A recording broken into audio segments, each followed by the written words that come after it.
Say something before this. I had a whole new intro. Listen. Um, what was I gonna say? What was I gonna say? I was gonna say it's time. Wait, no. I want to say, hey man, I got something for you. How did I forget that intro, bro? I was really feeling like get on here with a whole intro. And then I forgot that bit. But today we here with this is the only way to settle this debate by JxmyHighroller. You know what I'm saying? So we finna hop straight into this. Bro. Ranking NBA players is useless, but it's also really fun. Every NBA fan at some point has created their own ranking. It's like our official pastime at this point. And with the game as data-driven and awards and accomplishments as absolute as the NBA has, you'd think ranking players would be a fairly simple task. Yeah, but despite the countless efforts to make a flawless, coherent all-time ranking of NBA... I'll tell y'all my top 3 off the rip. I have, you know what I'm saying? I have Kobe at the beginning, Kobe at the top. I don't care what nobody say. Yeah, well, never mind. Kobe's always been like the middleman. Kobe's always been like the middleman. Matter of fact, I gotta say Jordan. Jordan is probably my personal, you know what I'm saying, favorite. Um, he's awesome with the basketball. He's like magic. You know what I'm saying? I think I'm one of the only basketball players that can actually see Jordan's beauty, so I can rank this accordingly. Okay, Michael Jordan is definitely #1. It's undebated. It's undebated. It's undebated. I ain't gonna lie, it's undebated. It's undebated. Nobody's doing what he did. If you know ball, you know ball. But I'm just saying, bro. This is really unbiased. This is unbiased. If you look at it plainly, Michael Jordan. I mean, come on. Like, you feel me? Revolutionized basketball. Ever since him, it's been like a generation of straight miracles. It's been NBA plants that's just been growing for years now. And we've had superstar after superstar. We had superstars in the 80s and 70s too before Jordan, but Jordan, his era, that 90s era, that 80s beginning era, like 1985 all the way through 1996. That's when I say them 90s people was really enjoying their basketball. And then after that, it only continued to skyrocket. I'm telling you, bro. But in second, like I say, Kobe, LeBron, he's sitting at a cool third. He gonna be third until he get another championship. And if he don't get another championship, then he will always be third all the time. He now, in terms of accolades, this guy has put himself in a conversation to where he's honestly an outlier. You know what I'm saying? To a point where he doesn't have necessarily no greatness, but I'm just saying that last championship is what's hurting him from getting over. Because those matter, bro. Those matter. Those are the ultimate reward. Yeah, you can get an MVP. Yeah, you can do this. You can be all-time scoring leader. You can do that. But I mean, that's all the stuff that's outside of straight winning. Championships is what matter. Championships. And I know somebody gonna say, well, what about Bill Russell with 11? I don't care about no Bill Russell. He was playing all the way back then, bro. That doesn't count. He's one of the greats because of what he did in his time. But in terms of if Jordan was in his era, or if LeBron or maybe Kobe was in his era, or not even just them, but a couple of other great players as well. Like fill that league up, really give them like 10 of the 90s and like 5 of the today's NBA's greatest players, and just let them show you the difference in how things will look for Bill Russell. But you know what I'm saying? It's a difference to this, bro. You gotta really know ball to understand. But I'm done yapping. I'm done. I know.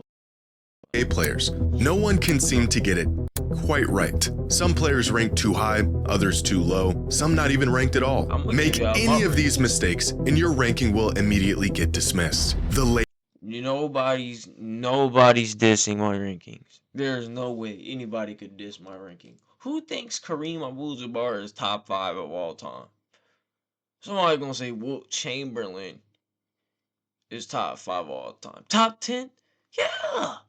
They scored 100 points. You gotta be some type of scorer. I see dude's stat line. Dude is crazy. But then at that point, we got Jokic sitting in the top 20. Kyrie sitting in the top 30. But niggas don't want to hear that though. You hear me? Latest attempt of this fleeting endeavor came last week from Bleacher Report when they released their top 100 NBA players ever list, a ranking that seemed relatively good, but was met with an onslaught of criticism. Like everyone else that made an attempt before them, this list was not accurate. Not good enough. Why is it so difficult to make an all-time ranking that we can all agree on? Gary Payton, 48. We Jason Tatum, 8 out of 100. We all have our 97 out of own opinion, 67 out of 100. Our own personal bias. Is it even possible to make such a list? And if we could, These numbers, how would we even create it? Well, believe it or not, there is a method that we can use to rank every player in NBA history. I know exactly the method we have. We gonna use you. With shockingly good accuracy. It doesn't use any numbers or data, no formulas or advanced metrics. It is a method way simpler than you would ever think, and yet manages to get results with nearly 100% accuracy. Even crazier, we actually use this method all the time. At SeatGeek.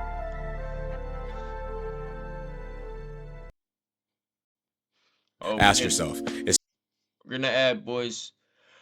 Spending hours every single day on emails really a good use of your time? The second I realized it wasn't, I changed it. Unskippable laggy ones. Them shits is the worst combination. How can I evolve over my lag?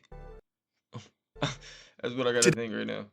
How can I evolve my lag? Last week, Bleacher Report released their top 100 NBA players ever list. And to absolutely no one's surprise, people were not happy about it. Among some of the more glaring complaints about Bleacher Report's list include Shai Gilgeous-Alexander, the now MVP, Finals MVP, and champion, not even making the list. Jason Tatum landing at 93. John Stockton ranked ahead of players like Chris Paul and Kawhi Leonard, and of course Kobe Bryant falling outside of the top 10. Despite polling their staff of NBA experts, writers, and editors, the results of this comprehensive ranking only left people confused and annoyed. Ranking players should not be this difficult, and yet it is. But to understand why it's so difficult, we first need to understand why every ranking, no matter how thought out it is, how logical the criteria is, how much data was used, always falls short. One popular approach that some fans and experts have taken over the years is the formula method. Create a point-based system and apply those points to various factors like career stats, accolades, and impact to make an objectively accurate ranking. A method that has been tested countless times with varying levels of success. Last year, John Hollinger, longtime NBA analyst and a man credited with creating some of the first advanced NBA statistics, created a formula to determine his all-time top 100 list. His criteria being a point-based system that put varying levels of weight into factors like MVP shares, finals MVPs, win shares, and career box plus minus. A formula that resulted in LeBron as the GOAT, Jordan second, Kareem third, Duncan fourth, and Karl Malone 5th all time. This list also features Harden at 13, Hakeem at 19, Steph all the way down at 27, and Isaiah Thomas at 65. This Reddit user went through the trouble of creating an entire model from scratch to achieve the goal of, as he put it, quantifying careers using a formula that combines accolades with simple advanced stats while Bro, all this smart ass shit feel like I'm hearing one of them scenes from CW Flash where they just start talking about random chemicals and rejections and scientific ionic particles and hydrochloride, benesenide, medusil. What the fuck? I'm like, come on, yo. What the fuck? Compensating for era and benchmarking, plus adjusting the weights of the formula against approximate expected rankings using least squared regression. In other words, he used a whole lot of stats and accolades, made some applicable adjustments, and put together an all-time top 100 ranking. The results came in, and people hated it. The glaring flaw in this method, as well as— stop putting Kareem at the top. Why do y'all keep putting that nigga that high? The greatest players of all time? The greatest? Kobe's not better than Magic or Larry? Tim Duncan, I'm cool with that. He deserves that. Wilt Chamberlain, I could see that. Bill Russell? You gotta switch places with Larry, bro. Or somebody down deeper. Is Stephen Curry at 12? Y'all think Stephen Curry is 12? I'm gonna show y'all a fucking ranking. Like, y'all look like some... Well, it's not y'all, but damn. These niggas fucked up. Every other method that attempts to be completely objective in its approach is that it's not objective. Even concrete things like stats and awards will inevitably have some sort of weight or value attached to them based partially off of opinion. What is a championship worth, and how do you factor it in? Should there be an... Jimmy always just gonna say what I'm gonna say anyway. He just says it the statistically analytical, firm, processable way. I can't say it how he say it. I could explain it to you, but it's just gonna sound like a bunch of buzz. Like I ain't even trying to participate. Air attacks on players who played half a century ago? If there is, when does it no longer apply? The 80s? 90s? Is peak more important than longevity, or is it the other way around? Even awards themselves, like MVPs and DPOYs, are voted on by people with their own personal bias. Creating some sort of formula involves attributing value to all of these things, but without any impartial method of weighing all of these factors without injecting some sort of personal bias. The pursuit of creating a perfectly accurate ranking becomes virtually impossible. So, what if we just remove the personal bias? What if we strictly use data and numbers, two important factors that have no bias, to make a completely accurate and nonpartisan all-time ranking? Well, because the rankings get really weird really fast. For example, Box Plus Minus has Nikola Jokic as far and away the best player of all time. It also has Luka Doncic 4th, David Robinson 6th, and Tim Duncan 19th. But in the right hands and with enough data, and when used in conjunction with one another, a purely data-driven approach could lead us in the right direction. And this is what Ben Taylor of Thinking Basketball did back in 2017 when he created Chill. Stop doing this shit. His top 40 list. As Ben says when describing his methodology, I won't attempt to balance Kobe's championships with Shaq, nor do I care about accolades like all-star teams or the number of Hall of Fame teammates someone played with. I also don't care about how many rings a player won. The very thing I'm trying to tease out is who provided the most lift. Instead of trying to assign value to things like rings and MVPs, Ben's list— Stop lagging, you son of a bitch.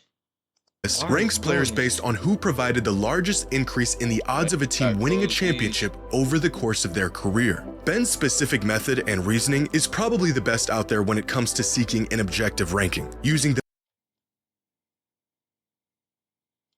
best advanced metrics available and using them logically to find the most accurate conclusion. The results of this experiment were eventually updated in 2022 and are generally accepted as a really solid list without the outliers or massive holes that other lists have.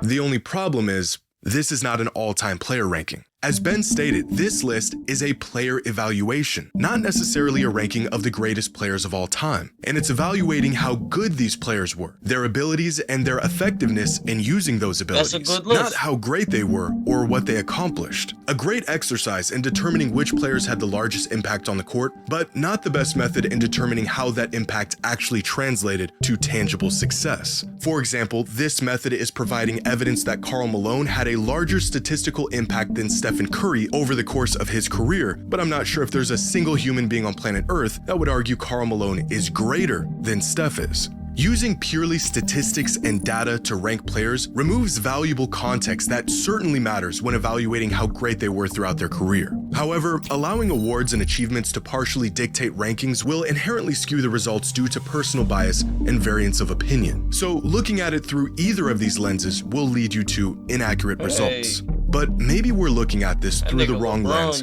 altogether. In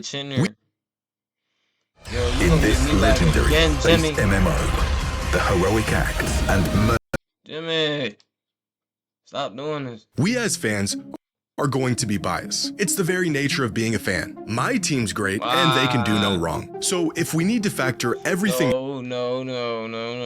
I've been a Lakers fan since Kobe, and even after, I've been suffering with these people. In 2020, we got that championship. I was happy, but it was only because, you know what I'm saying, it was in that bubble. I don't like that championship. But we got it though, you know what I'm saying? We got it. You know, and LeBron, he was going crazy. He joined the Lakers, you know what I'm saying? I was sitting there predicting it like 3 years. When I was like, when LeBron come here, we gonna get a championship, and we got one. Lo and behold, we got one. You feel me? Spoke it into existence, and LeBron made it true. You hear me?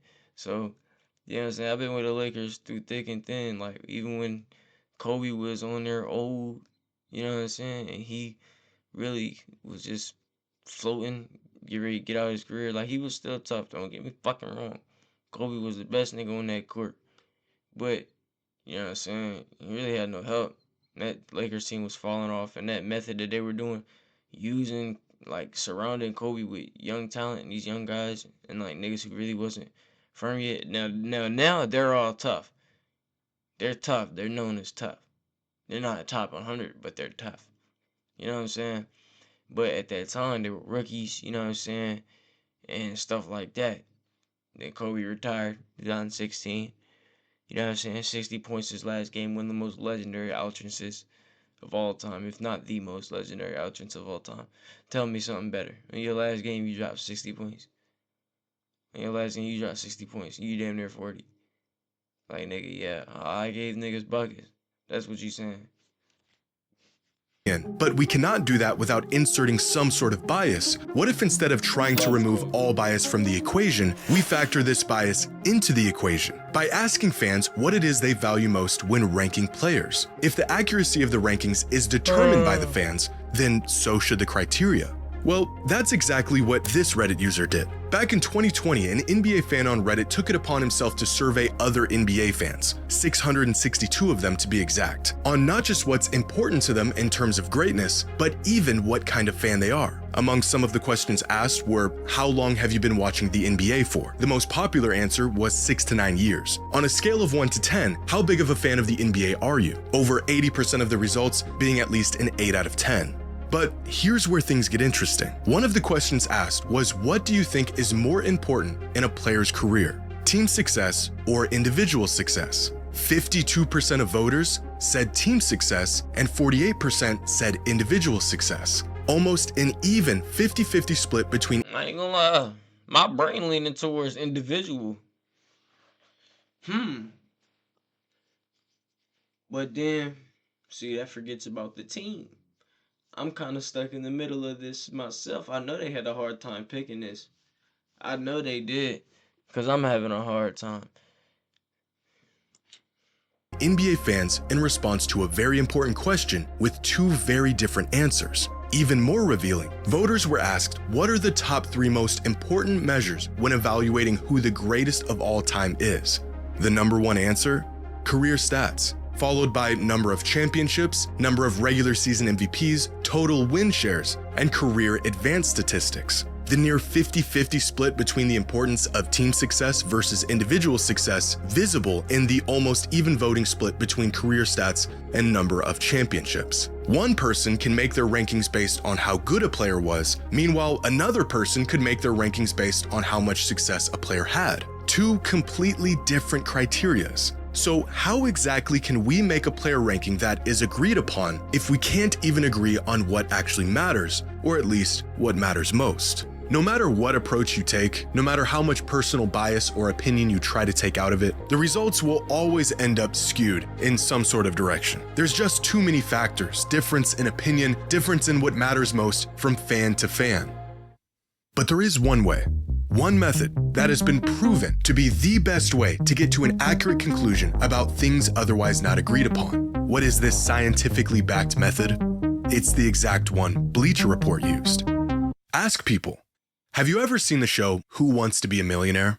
Let's play Who Wants to Be a Millionaire right now. It was a game show where contestants would answer a series of multiple choice questions, with each correct answer winning them more money and progressively getting more difficult until the eventual $1 million question. Now, this game show would feature one sole contestant at a time who had to answer these questions by themselves. However, each contestant was granted what were called lifelines, tools the contestant could use to help them answer difficult questions. These 3 lifelines were 50-50, eliminate 2 of the 4 options in a multiple choice question, leaving the contestant with a 50% chance of getting the right answer. Phone a friend, where the contestant could call a friend live on the show for help. And the third one was Ask the Audience, where each member of the audience would vote on what they thought was the correct answer to any given question. All of these lifelines were valuable, but one of them in particular resulted in the correct answer far more than the others. The 50-50 lifeline, as the name suggests, got contestants to the correct answer about 50% of the time. Phoning a friend resulted in contestants getting the correct answer 66% of the time.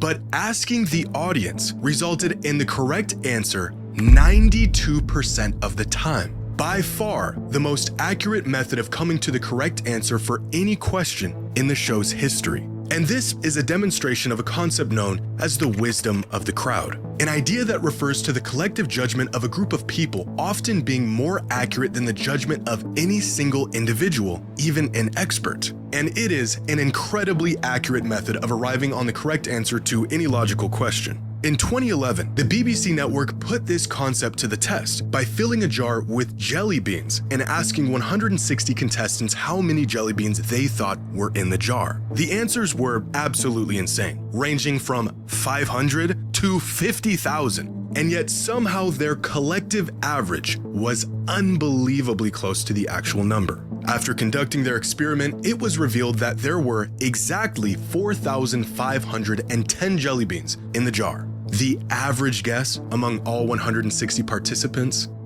4,515.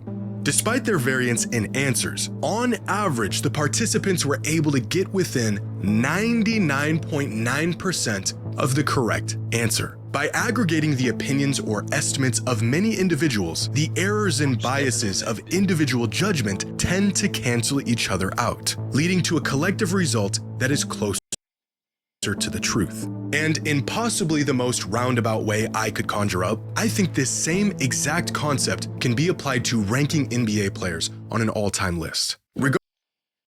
Imagine being able to build anything just by thinking about it. Meet Base 44.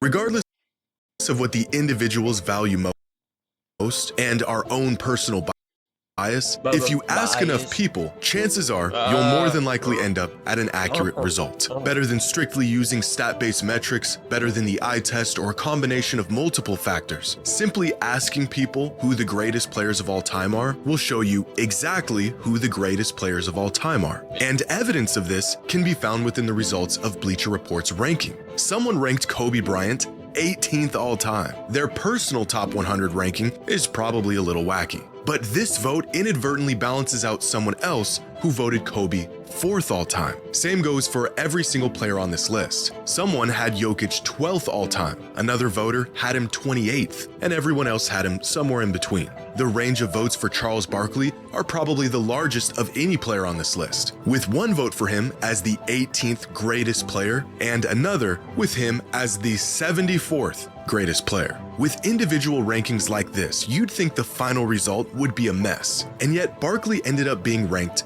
25th all time, right about where he should be. Can we make a completely accurate ranking of the greatest NBA players ever? Well, we can get really close. In terms of how we would create it and what it would look like, you're looking at it.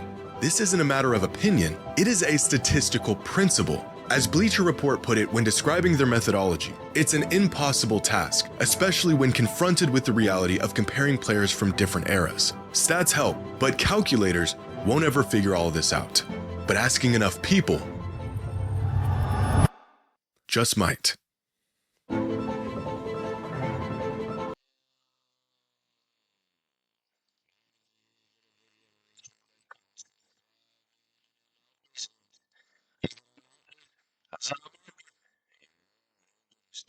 No, can't. About to get sad. I'm about to get sad as fuck. Alright, bet, man. But I'm out this bit, man. I'll catch y'all niggas later, man. I'm out this bit. Peace.